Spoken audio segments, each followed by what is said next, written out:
hit the pavement today for the March for Life at the state capitol. This comes after Senate Democrats shut down Governor Glenn Youngkin's push for a 15-week abortion ban. Riley Wyant is live with the message people on both sides are looking to send tonight. Riley?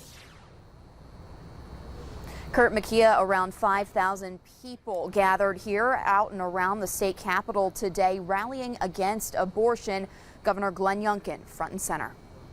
And we will abolish abortion! A crowd took to the streets for the first Richmond March for Life since the overturning of Roe v. Wade. This is a great statement by a lot of people, young people, older people, folks from all walks of life, to demonstrate the fact that we stand to protect life. And I'm just so encouraged by it. So thank you, everybody. Thank you, thank you, thank you. Governor Youngkin making a statement to Senate Democrats who have thwarted his attempt at a 15-week abortion ban for Virginians. And all they want to do is press forward with legislation to change our Constitution to make abortion on demand anytime, anywhere. They're out of touch with Virginians, and that's why we're here today. On the other side of the aisle, the executive director of Planned Parenthood biting back. I think the governor is more interested in appealing to national anti-abortion extremists than he is to Virginians, because we know that Virginians support safe, legal abortion. Jamie Lockhart says she's encouraged by the efforts of Senate Democrats to protect the right to abortion.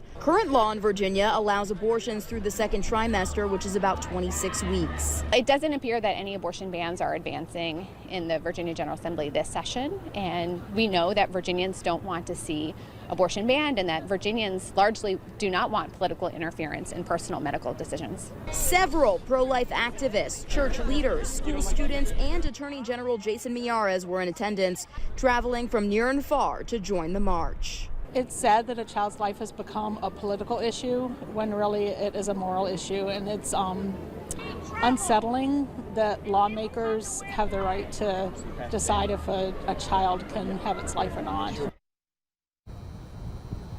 Overall, the event was entirely peaceful today. We did not see any counter protests, but as for what lies ahead, right now there is divided power since the Democrats control the Senate, so abortion legislation is likely to fail even if either side brings anything to the forefront. For now, live and on your side, Riley Wyant, NBC 12 News. Tonight, the bridge